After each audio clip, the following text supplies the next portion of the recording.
पाकिस्तान क्योंकि बौखलाया हुआ है। और अगर हम बात करें जम्मू कश्मीर को, तो पुंछ में भी कुछ सिखों की जान गई थी और वो भी एक ग्रंथी सिंह था। और वहां पर भी ये अंदेशा था कि जिस तरीके से गुरुद्वारे को निशाना बनाया गया, लेकिन कल जो भारतीय सेना के सीनियर अधिकारी की तरफ से ये पुष्टि की गई कि दरबार साहिब पर हमला करने की कोशिश पाकिस्तान की तरफ से हुई। हालांकि बाद में एसजीपीसी ने इससे इनकार किया, लेकिन ये पाकिस्तान का दोहरा चेहरा जो है, क्योंकि सिखों के ज्यादातर जो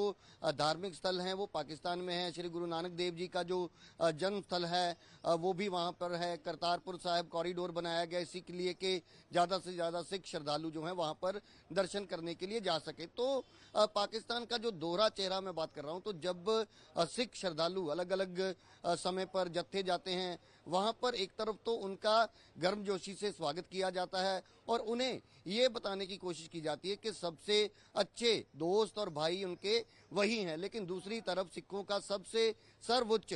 जो स्थल है श्री दरबार साहब और सिखों का सर्वोच्च तख्त अकाल तख्त साहब वो भी यहाँ पर स्थित है। और अब जो एक और भारतीय सेना की तरफ से दावा किया गया है कि उन्होंने जो दरबार साहब के हेड ग्रंथी हैं उनसे बाकायदा तौर पर इसकी परमिशन ली थी कि एंटी एयरक्राफ्ट जो गन्स हैं, जो तोपें हैं, वो यहाँ पर इंस्टॉल की जानी है। और इसके लिए उन्होंने बाकायदा ये कहा कि अनुमति लेने के बाद ही ये सारा जो प्रबंध है वो किया गया था। और पहली बार हुआ है काफी सालों बाद के दरबार साहब की जितनी भी लाइट्स हैं उन्हें ऑफ किया गया, क्योंकि पूरे अमृतसर में जब ब्लैकआउट हुआ तो ये हर किसी के जहन में सवाल था कि दरबार साहब में बहुत सारी लाइट्स जो हैं वो हर रोज जलाई जाती हैं, लेकिन उस दिन भारतीय सेना और जो अमृतसर जिला प्रशासन है उनकी तरफ से दरबार साहब के जो प्रबंधक हैं उनको ये सूचना दी गई थी कि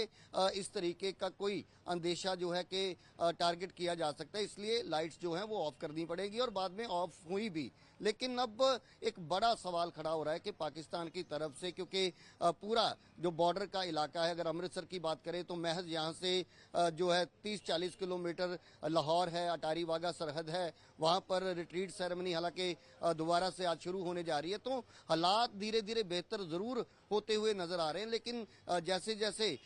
खुलासे हो रहे हैं भारतीय सेना की तरफ से, एक ये बड़ा और खुलासा नहीं बल्कि ये पाकिस्तान का एक जो काला चेहरा है, जो एक नकाब पहनकर वो जिस तरीके से लोगों को बेवकूफ बनाते हैं, तो वो चेहरा उनका बेनकाब हुआ है। और सिखों के सर्वोच्च स्थल श्री दरबार साहब, श्री अकाल तख्त साहब और पूरा ये जो परिसर है, यहाँ पर हर रोज हजारों की संख्या में श्रद्धालु जो हैं वो आते हैं। और इस समय भी आप तस्वीर देखें तो आम दिनों की तरह ही संगत जो है वो नतमस्तक होने के लिए पहुंचती हुई दिखाई दे रही है। तो ये एक कोशिश थी एसजीपीसी की के लोगों के मन में